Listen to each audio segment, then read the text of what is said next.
Good morning बच्चों। हम 9वां पाठ पढ़ रहे थे। साक्षी पहुंची चांद पर। क्या देखा था हमने कि साक्षी को कहानी सुनना बहुत पसंद है। उसने अपने क्लास में उसके अध्यापिका ने उन्हें चांद के बारे में बातें बताई थी। तो उसकी माँ ने भी उसे चांद के बारे में बताया था। तो वो वैसे ही सो गई और उसे सपने में क्या देखा कि वो चांद के ऊपर चंद्रयान में बैठकर विशेष पोशाक पहन के चांद पे जा रही। तो उसके आगे क्या होता है, वो सपने में क्या देख रही थी, वो यान उड़ने लगा है। तो आगे देखते हैं। रास्ते में उसने देखा कि चांद बड़ी शान से चमक रहा था। उसने देखा कि चांद तो बहुत अच्छा चमक रहा है, शान से। वह अपनी दुधिया चांदनी से धरती पर प्रकाश डाल रहा है। उसने देखा कि वो उसकी जो चांदनी होती है वो उससे धरती पर प्रकाश डाल रहा है अपनी दुधिया रंग का। साक्षी को चंद्रमा के ठंडे ठंडे प्रकाश में नीले रंग की धरती बहुत खूबसूरत दिखाई दे रही थी। साक्षी को जब चंद्र की तरफ जब जा रही थी वो चंद्रयान में, तो ठंडी ठंडी हवा लग रही थी और धरती उसे नीले रंग की दिख रही थी। बहुत अच्छा लग रहा था उसे। कुछ ही देर में चंद्रयान चंद्रमा पर पहुंच गया। यान के रुकते ही सीढ़ी बाहर निकली। साक्षी सीढ़ी से उतरकर चंद्रमा की सतह पर पहुंच गई। कुछ ही देर में चंद्रयान चांद पर पहुंच गया और चंद्रयान खुल गया और उससे सीढ़ियां निकलने लगी ऐसी। तो वो सीढ़ी निकलते ही उससे उतरने लगी चंद्रमा की सतह, मतलब जमीन। वहां की जमीन को सतह, मतलब किसी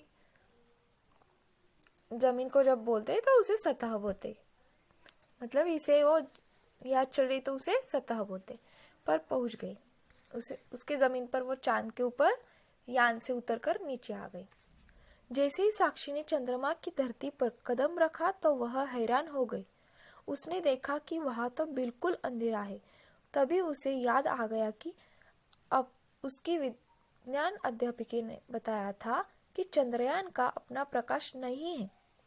तो वो वहां जाके उसे वो आश्चर्यचकित हो गई, मतलब वह अंधेरा था। तो उसे याद आया कि हमारे विज्ञान की अध्यापिका ने बताया था कि चांद को अपना प्रकाश नहीं होता, वह तो सूर्य के प्रकाश में ही चमकता है। फिर वह थोड़े आगे चली तो वहां से खूब सारे गड्ढे दिखाई दिए। चांद पर न पेड़ पौधे थे न ही पशु पक्षी। वहां की धरती उबड़ खाबड़ थी। मतलब वहां पे वो गई तो थोड़ा आगे चल के गई तो वहां न पेड़ पौधे थे न पशु पक्षी थे और रास्ता अपने रास्ते जैसे नहीं थे। तो खड्डे थे वहां पे, उबड़ खाबड़, मतलब कई खड्डा है कई कुछ है ऐसे। उबड़ खाबड़ मतलब खड्डे जैसे छोटे छोटे डोंगर जैसे है, वैसे पहाड़ जैसे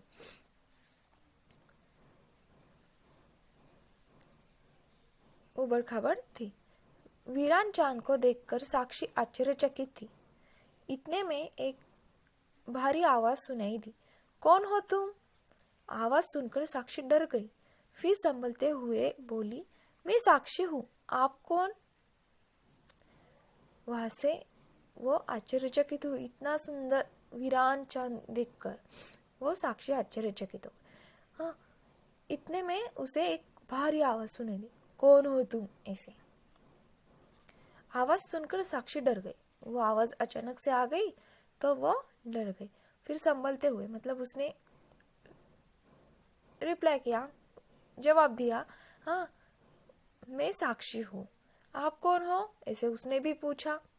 हाँ, तो फिर आगे देखो, मैं चंद्रमा हूँ, मुझे देखकर सभी प्रसन्न होते हैं। बच्चे मुझे चंदा मामा कहकर पुकारते हैं। तुम धरती के कौन से भाग से आई हो? क्या तुम मुझे वहां के बारे में बता सकती हो? उसने कहा, मतलब चंद्रमा ने कहा उससे। चंद्रमा क्या बोला था?